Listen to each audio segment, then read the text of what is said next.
This is a Bose moment. You're 10 boring blocks from home until the beat drops in Bose clarity. And the bass line transforms boring into maybe the best part of your day. Your life deserves music. Your music deserves Bose. Find your perfect product at Bose.com. Trading at Schwab is now powered by Ameritrade, bringing you an expanding library of education with even more ways to sharpen your trading skills. Access new online courses, insightful webcasts, articles, engaging videos, and more, all curated just for traders. Plus, guided learning paths with content designed to fit your unique interests. No sifting to find exactly what you need, so you can spend your time learning to trade brilliantly. Learn more at schwab.com/trading.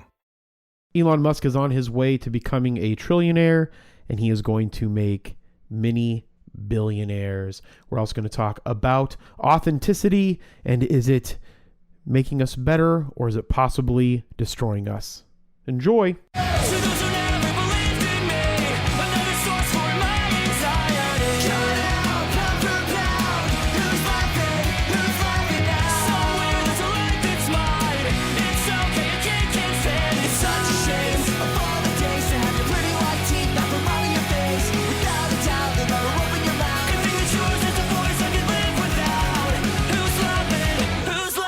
Welcome, everybody, to the Age of Radio. My name is Jeremy Quintanilla.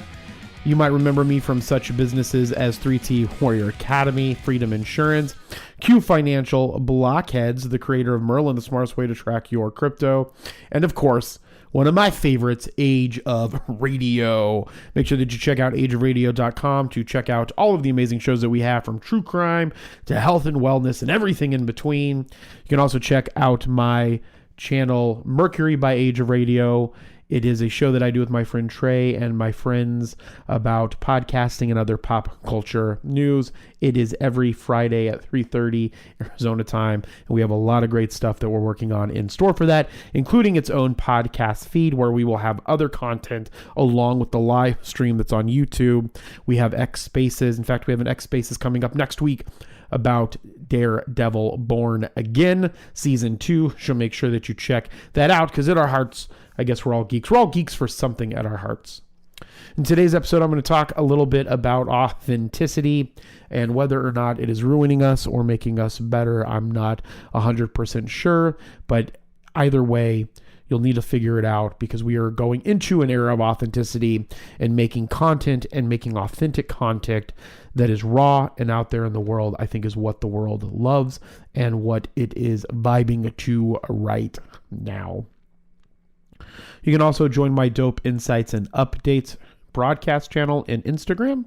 Just go to Instagram at Age of Jeremy and go ahead and, I guess, subscribe to Age of Jeremy if you're not already subscribed, and then go into the broadcast channel. And I put other tidbits in there. I talk about my stock portfolio, which I'm doing a lot with, and I also put news articles in there as well as I find them, like this one that we're going to be talking about today. If you're brand new to this show, it's all about my business adventures and side quests. And what I specifically do is I try to talk a little bit about something that I think is important for you to understand inside the news and where the economy is going. And then I talk a little bit about what is going on in my businesses. There's also a segment that I'm a little bit behind on called Lo-Fi, where I record episodes with minimal equipment and get it edited and out the gate. And the purpose of that is to show you how easy it is for you to create audio content and podcast content for you to push out into the world and then build your brand with it. I believe that podcasting is one of the best ways for content marketing for your own business. And depending on how your business is set up and how you drive revenue, it can also be an additional revenue driver for your business as well. So again, it's a little bit about what I believe to be the most important thing that we have in the United States. That's freedom of press and freedom of speech. And I believe that podcasts give us the best way to share that, because most of the time it's absolutely free, especially if you join something like the Age of Radio Podcast Network. But moving on into some of the news that I think is important, SpaceX is on its way to do its IPO, and a lot of people are frustrated by that because of the wealth gap that is going to be created. This will probably make Elon Musk a trillionaire. And my personal thoughts on that is, look, we live in a society that most people are rigged from the start in. We believe that everybody should have equal opportunity and not equal outcomes. And I'm a believer that people should have equal outcomes. That does not mean that people should all, if one person is a billionaire, everybody should be a billionaire. What it means is that the people that are born with a lesser outcome should have a way to get on the same playing field. We are not all on the same playing field when we're born, so we don't all have access to the exact same opportunities. In fact, I believe that we don't even have any choice in our real lives with willpower, not from a God destiny standpoint, but from a standpoint that you cannot choose the most important thing in the world, and that is your parents. Because you cannot choose your parents, you have no control over what really happens to you, because everything that you become and every action that you make is based off of how your parents raised you and how you started. So from that, how our lives kind of end up are kind of outside of our ability anyway. But apart from that, because we still believe that we can make the changes, the problem isn't that everybody has the same opportunity in America, because they don't. We need to create the ability for people to all get on a chessboard, essentially, because some people are playing chess on a checkers board, some people are playing chess on a chutes and ladders board, and the thought process around equal outcomes is to get everybody on to the chessboard if we're all playing chess. And so apart from that, while I do believe that that's the government's and the community's responsibility to do that, one of the things that I don't believe in is that we all have equal,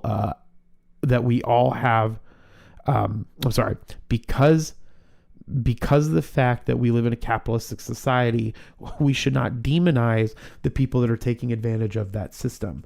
The problem is the system itself. So rather than people going after Elon Musk or going after Ken Griffiths or villainizing these individual people that are playing the game, right, that have the opportunity to play the game because of how they were born or their brain power or whatever the case is, we shouldn't be vilifying them. We should be vilifying the system. And that's why I'm very critical of capitalism and the problems with capitalism. And we should be working on making policy and working on creating opportunities and creating opportunities for other people to be able to get into the system or completely change the system itself. So that being said, I think it's really kind of cool that SpaceX is doing an IPO. I think it's interesting that we are actually going to probably have the first world's trillionaire. But what's also interesting about this is that SpaceX upcoming IPO is expected to create enormous fortunes for other key people in the Musk camp. This includes Gwynn, Shotwell, and Bret Johnsen, who will be billionaires if the company prices at a valuation of $2 trillion. So two of the people that were a part of SpaceX, they'll also be billionaires for being a part of that company because they have the ownership in it. Shotwell's stake in SpaceX will be worth $2 billion at a $2 trillion valuation, while Johnson's stake will be worth $1.4 billion. Luke Nosek, a co-founder of PayPal and early investor in SpaceX, holds a stake worth $2.5 billion and will see his fortune increase to $5.3 billion at a $2 trillion valuation. And I think that this is an interesting point, and the reason why I wanted to talk about this was because it's what I always say. A lot of people who go out there and believe that they can become billionaires, I commend you, but more than likely you're wrong. And the reason why you're wrong is because you're not going after the thing that creates the most billionaires. The thing that creates the most billionaires is actually going to be creating companies that go public. Because when companies go public, they usually do it to create some type of liquidity event or to get early stage investors out of the company itself. And so the reason why this is important is because if you are building a company right now and your goal is to become a billionaire, you have to find a way to create some type of liquidity event. Liquidity events are the things that create the billions of dollars. Okay. And again, that could also mean you getting millions of dollars and investing in something that goes public. But again, that was the liquidity event that created you into a billionaire. And the reason why I want to talk about this is because people have to start looking at things exactly how they are so that they can understand how they can get to where they want to be. For my companies to be billions of dollars, we have to create some type of liquidity event that pushes our valuation into the billions or trillions of dollars, and then our ownership will make us the billions of dollars. Now, are there instances where you can do this without going public? Yes, that is possible if you have a large enough if you have a large enough sales base of money or services, or money that's coming in from your services and products. Okay, that is very possible if you own a portion of a company and you're able to get your sales up to billions and billions and trillions of dollars, then you can become a billionaire. I think, Mark Zuckerberg did this when he started Facebook. But again, that was a brand new technology that ushered in a ridiculous amount of money. And again, going back to what I was saying before, is that you have to have some type of ownership to become a billionaire.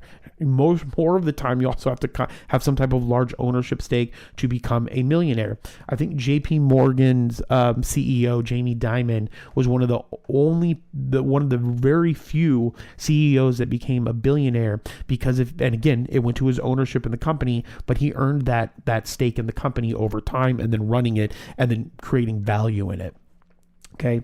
So not only, I guess a better way to look at it, thinking about it and talking about it, a better way to think about it is if you can create enough value in the world, you can become valued at $1 billion. And then the thing that comes to mind though, is that, does that mean that those people didn't work for it and earn it? I don't typically agree with that or believe that, even though I'm very anti-capitalism. I'm very anti-capitalism, not anti-people becoming billionaires.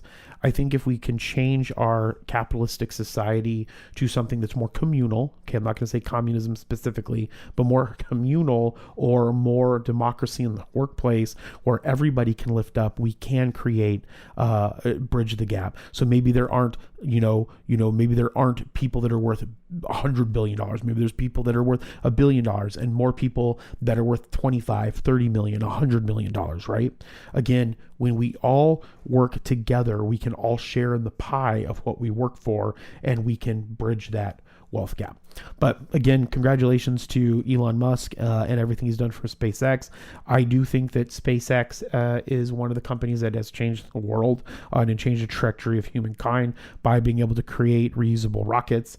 And I feel that the frustration towards them is key, but I think that it's being I think it's important that people feel frustrated about billionaires. They feel like they're being wronged. But I do feel that energy is placed in the wrong place, and more people need to be more involved with our politics and our policy making, so that they can learn how to make changes and be a part of the system, which will kind of go into what I'm going to talk about next. But again, congratulations to the lieutenants that are going to become billionaires. Congratulations, I guess, to Elon Musk for becoming a trillionaire. And I do believe that they are changing the world. And I think SpaceX is something to be looking out forward into the future, along with companies that Elon Musk is a part of. I've heard that he whines like a baby and throws fits. And my guess is that he's not good at handling stress. But again, he also made a comment. Did you think that he was going to be a chill guy? Because he's been trying to put people on Mars and he has so many businesses.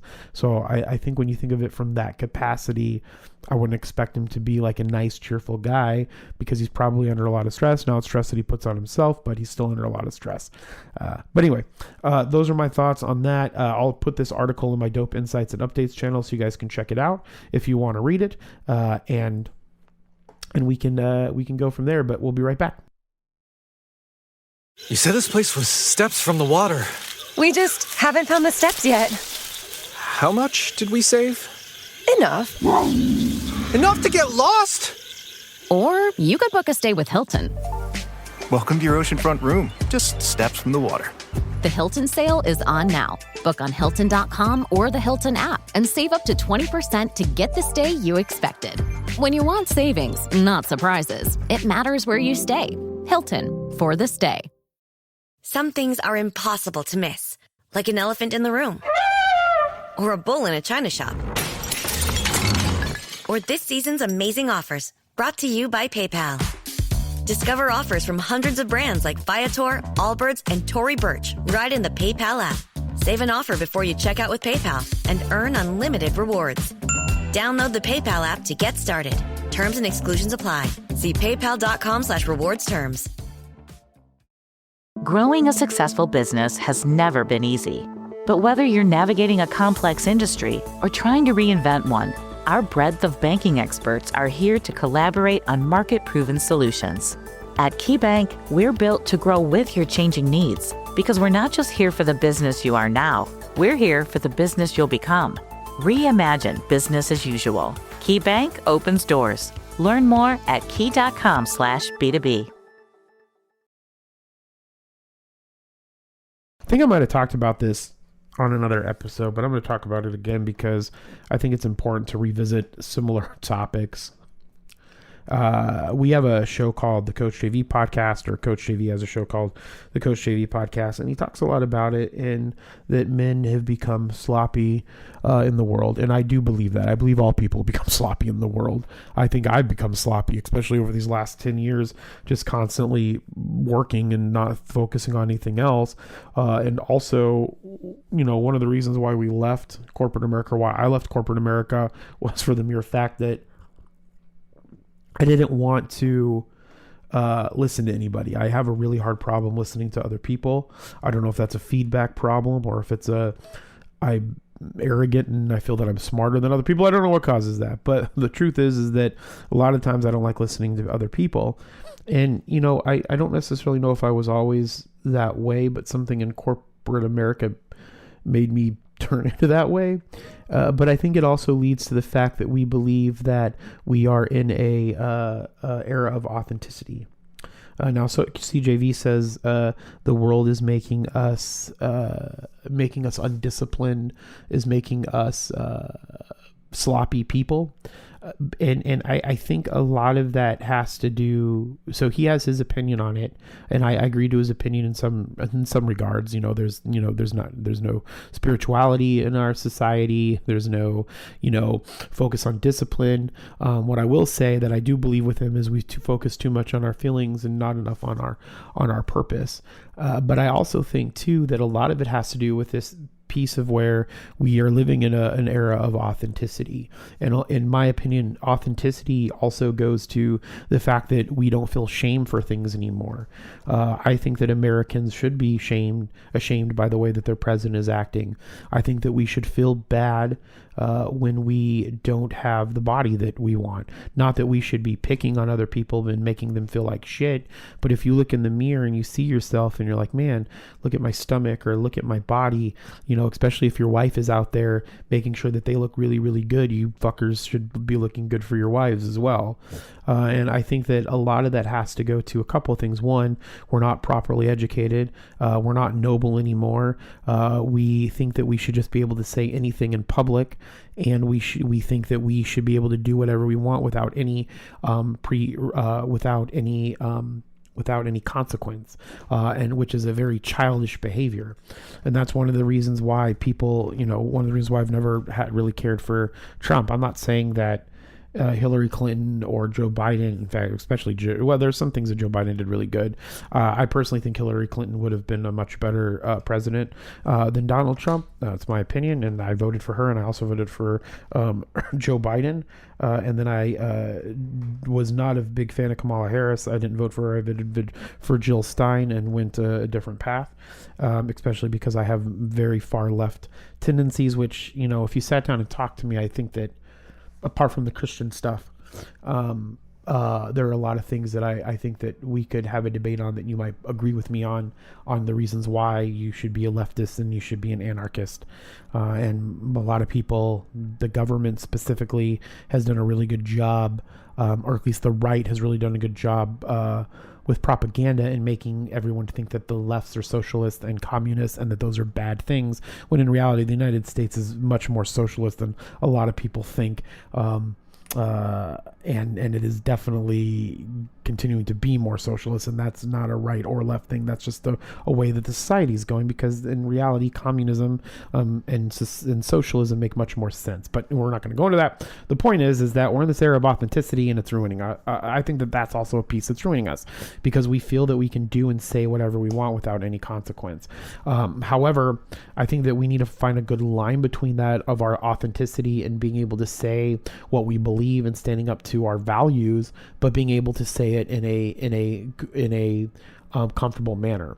The other thing that we've created in society, I think, is we've created this ability for everybody just to say whatever they want on social media, and I tend to do that too. But again, a lot of people just say what they do to get a rise out of other people, or they say what they want because they don't think that they have any consequences to what they say, because they're hiding behind a screen, right? And so I think that we need to move away from how we're looking at authenticity, and also thinking about our performance, right? Because we've created a world where oversharing on everything has become a currency. So our modern authenticity, it often rewards some type of emotional exposure, because people will gain followers, they'll gain influence and engagement by revealing deeply personal struggles and things of that nature. But not every emotion and everything that we're trying to push out there should be specifically made public. And more importantly, when the message is, well, I'm going through this, you should go it through, or you should look at me and put all of your attention on me, we're losing the fact that we should feel like shit sometimes for the things that we've gone through. And I am a very big fan that we should regret the things that we have done. You should look at regret, because regretting something means that you're learning a lesson from it.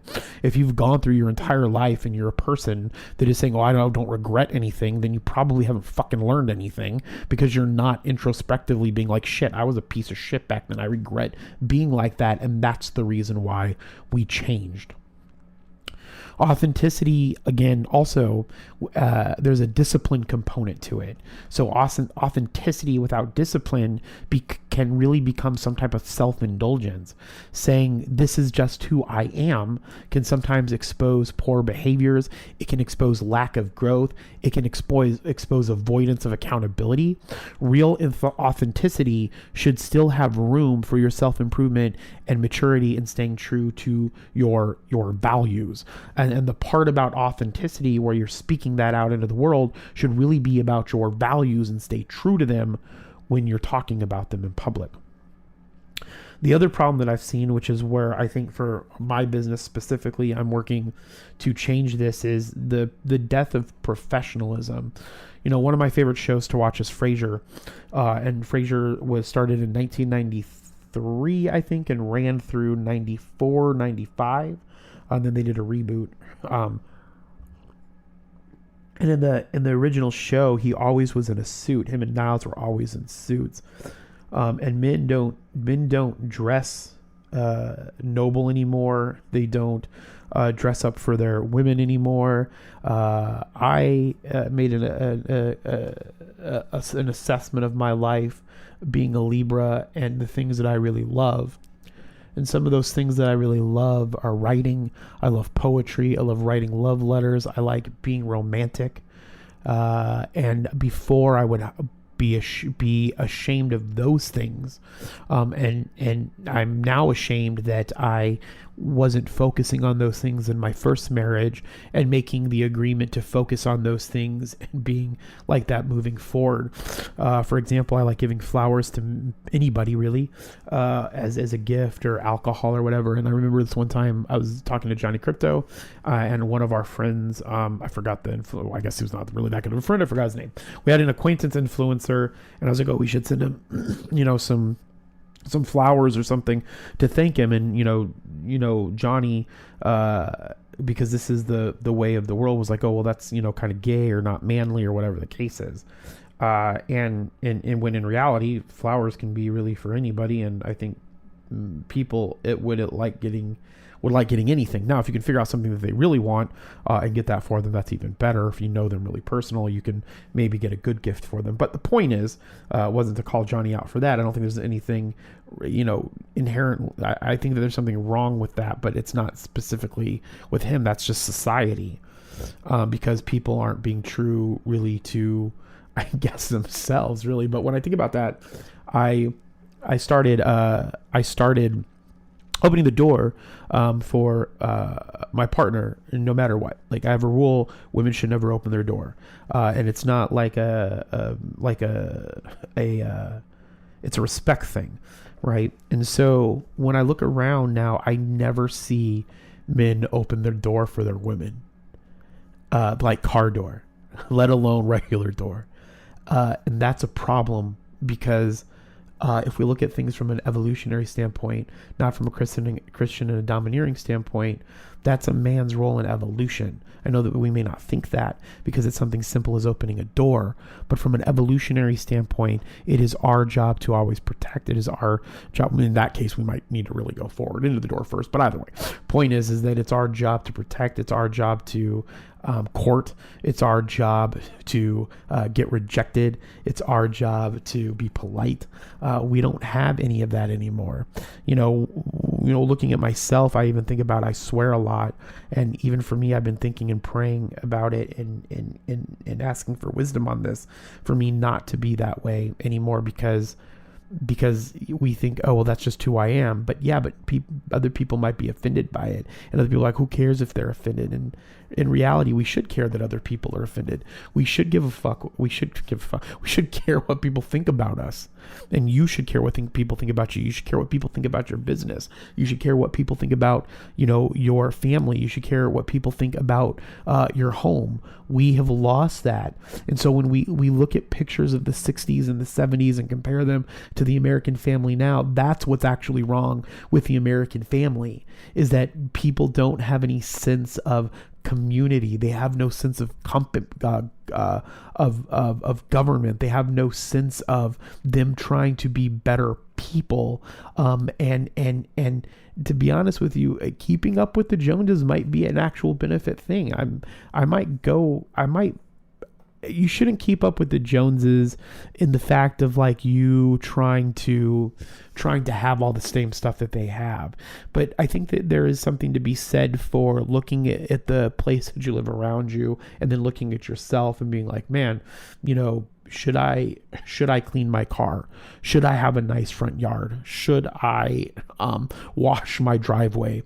Should I make my house look nice out front so that the street can look nice? And if you're like, well, it's mine, that's a very selfish, non-communal purpose.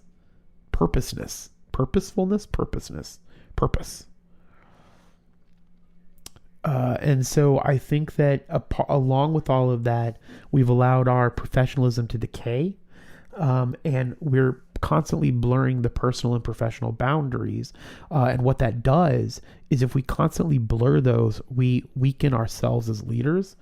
We can weaken our credibility in the long term for a lot of different people, our viewpoint from how people are looking at us.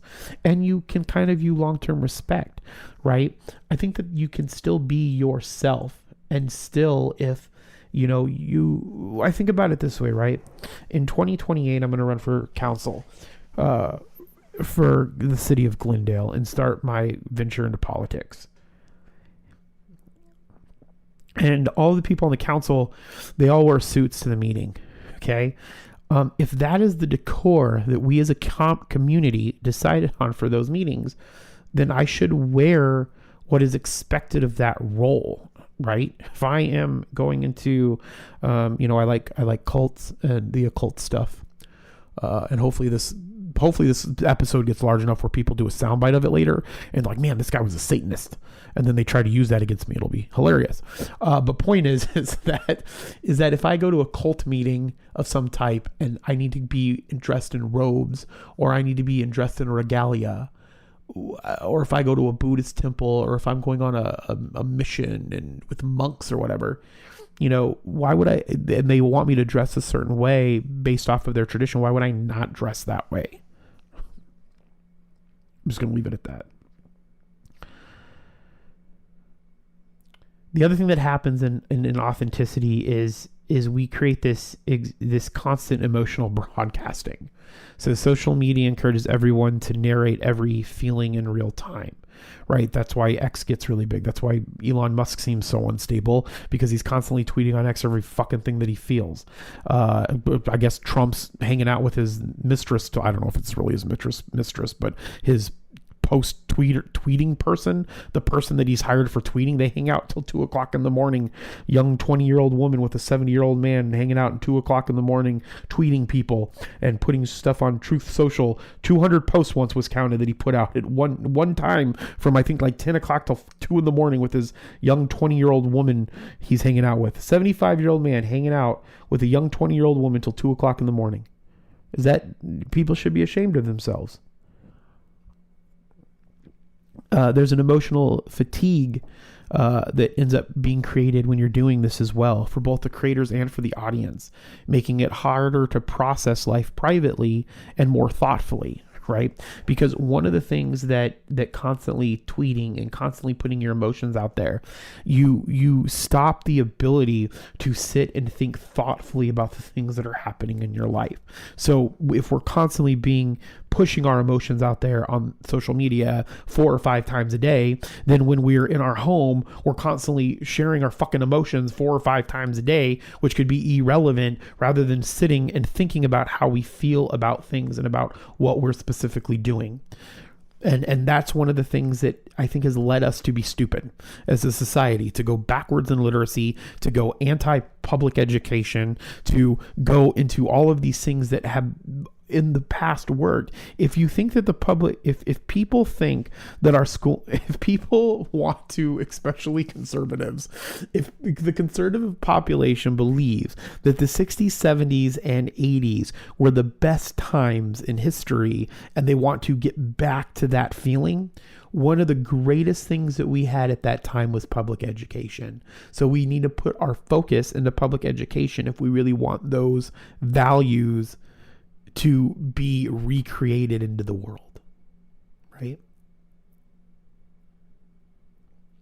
Now, authenticity can be a brand strategy, which is one of the things that I wanted to mainly talk about from a business standpoint. So a lot of companies, a lot of influencers and public figures market raw honesty because audience trusts it more. Okay. But once authenticity becomes monetized, it really raises a question on whether it's still authentic. So, this is the crux of where I'm going with a lot of the reason why I'm trying to be more authentic is because the reason why authenticity is being capitalized on so much right now is because people like to feel that they can also say whatever they want. So when they hear other people say whatever they want, they feel that could also then be them. So they gravitate for it. That's the reason why I believe Trump keeps winning, is because he just says whatever he wants, and people want to feel that they can say whatever they want. But people shouldn't say whatever they want. It should be based off of the situation, what's happening. So the key for your brand and for your business is to, when you are pushing authentic content out there, base the authentic content based off of your value systems and what your goals are for your business.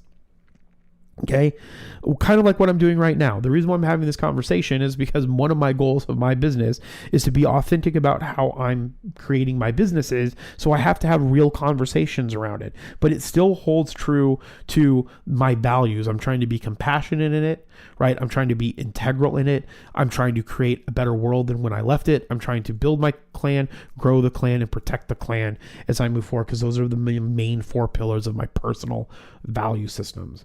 So when you're going out there and you're making content, if you keep true to your values and why it's so important to have principles, then you will always make authentic content without becoming, for lack of a better way to say it, a whiny bitch when you're out there just spewing shit all over into the social verse. Okay. And so I think that it also comes down to making sure that that you as an entrepreneur planning what you're trying to do, you as a content creator or an influencer is planning what your strategy is to be, and to make it very specific to hold true to your values and to your integrity, because in reality, that's the true authenticity. Right? That is the true authenticity that you want to put out into the world, is what are your values, what are your principles, and that is how you want to speak and what you want to speak to out into the world. Not saying that there's anything wrong with crying. I cry at every single movie on the planet that has anything sad that happens. And when Saw Sheep Detectives, cried 9 times. It's just my disposition as a human being. But when there's a social media influencer that's very big into what's called cry maxing, where you're maximizing your tears, you cry, you take your tears and you put them into your hair. The salt's better from your tears rather than so essentially, if you don't know this, what you do when you're blow drying your hair, essentially you use water with sea salt in it. You take the wet sea salt, you wash it into your hair. Or you take the sea salt with the water, you spray it, you get it all wet, and then you blow dry it on cool. And as it dries, it makes it kind of give you this like messy hair look that's really cool. I really like it. My hair's thinning, probably doesn't look as good when I do it. Plus I don't have a blow dryer right now or sea salt water. So if I cried, I could take my tears and I could rub them into my hair, and it like adds all this like, I don't know, sea salt and nutrients to your hair. And so there's a young boy who's doing it and being confronted on it, and he just starts crying, like for no real apparent reason that he's crying. Could be for views, it could be because he feels bad about what's being said, and so the problem with that is a horrible, in my opinion, that's not something that our children should look up to. Not against the cry maxing thing specifically, but those are the things that the children are seeing, where they don't have composure, where they don't have control of their emotions. So they think that that's okay to not have control over how you feel and of how you are acting in public. Okay. And so again, just like when I cry during a movie, I don't like crying in, specifically public, not because people will judge me, just because my crying might ruin the movie. I can't breathe half the time anyway, so I'm like, right, trying to catch my breath. So there's nothing wrong with that specifically, but when you're doing it in a public setting to draw attention to you, that's where we start to lose control of who we are, and that's why men are becoming who they are now. The other thing is, we don't think of privacy anymore. Now, I do believe that companies, this is me personally, I talk about this on Mercury, I just want to not be hypocritical in this regard, is that I think employees should share how much that they make with each other. Now, in my companies, that doesn't bother me, where I have the majority of the control. If my partners have a difference of opinion, obviously I believe in democracy, and I believe that if they have the majority of the control, those are the things that we should do. If they ask me my opinion, I'll tell them my opinion, but I will never be against what they're specifically doing, because I chose to get into a contractual partnership relationship with that.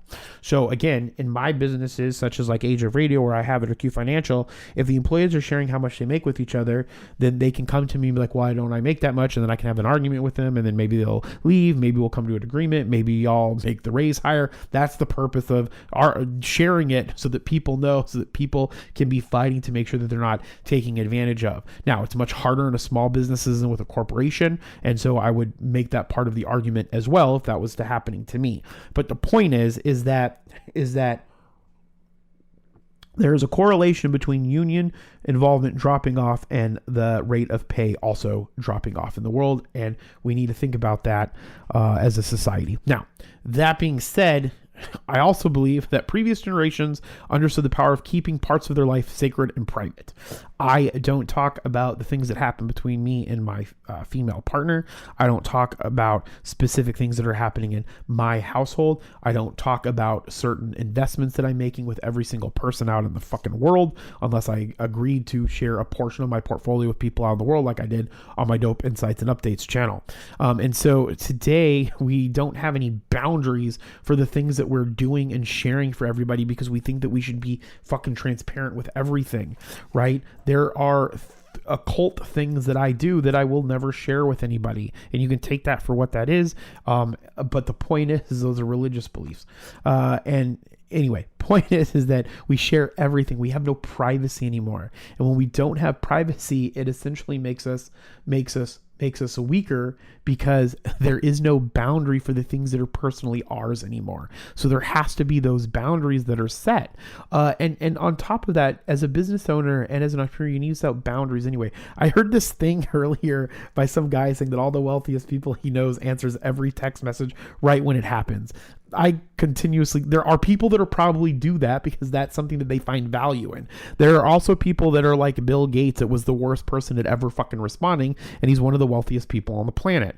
And so again, I don't think that there's any cadence. There's no validity to that statement, because it depends on how you value your time and what you're putting your time into. There are lots of people that try to make their emergency your emergency, and unless you have boundaries, then you get grafted and changed into that. Now maybe you can respond to them and say, hey, look, we can talk about this at a later date, put some time on my calendar. But the more structured you are, the better that you're going to be at actually accomplishing the things that you want to accomplish, and also blocking out time to do that, which again is privacy. And so if authenticity becomes confused with impulsiveness, right? Permanent self-exposure or emotional instability, a healthy society may require a rebalancing. So again, I feel that we don't have real wisdom that's being shared. We have things that are shared in social media for clicks that are pulling us into it, and we become indulgent. And the more indulgent we become, the less disciplined we become. And so while authenticity from a value standpoint, and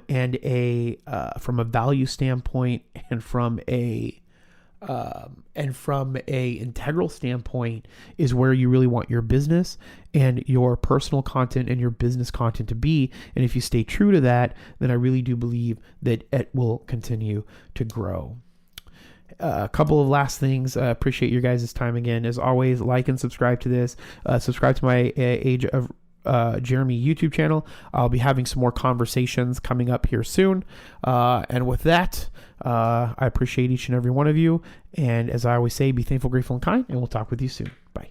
It's hard to believe you are real. Tell me, how does it feel?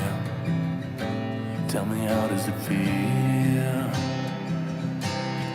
I see the meaning of life in your eyes. It's like swimming in the ocean at night. And when I'm with you, it's like I'm on fire. Nothing is real outside myself and your smile lines. Bring me down with sweet soft sound. My name, the way it sparkles when it leaves your mouth. Fill my soul with you.